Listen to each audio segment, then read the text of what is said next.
अस्सलाम वालेकुम दोस्तों, शाहिद खुसरो व्लॉग यूट्यूब चैनल में तव्हां सभिनी पहिरीं प्यारनि खे दिलि वारनि खे सिंधी ॿारनि खे ख़ुशि आमदीद।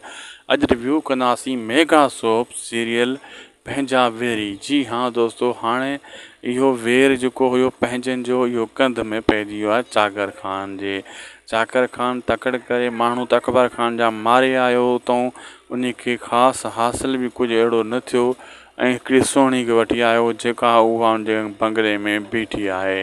ऐं होॾां जेको आहे दोस्तो सिकू झाबर अकबर ख़ान जा माण्हू सभु गॾिजी हाणे चाकर ख़ान ते हमलावर थींदा। ऐं चाकर ख़ान खे इन शइ जो वॾो गुस्सो आहे त मुंहिंजा माण्हू अकबर ख़ान सां छो मिली विया आहिनि।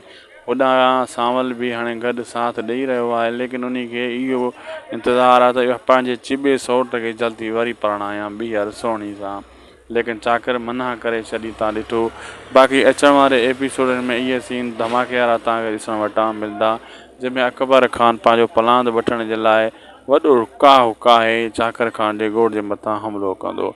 वीडियो पुॻो पंहिंजी पुॼाणी ते। मिलंदासीं तव्हां सां कंहिं ॿिए वीडियो में। लाइक सब्सक्राइब शेयर करणु न विसारींदा।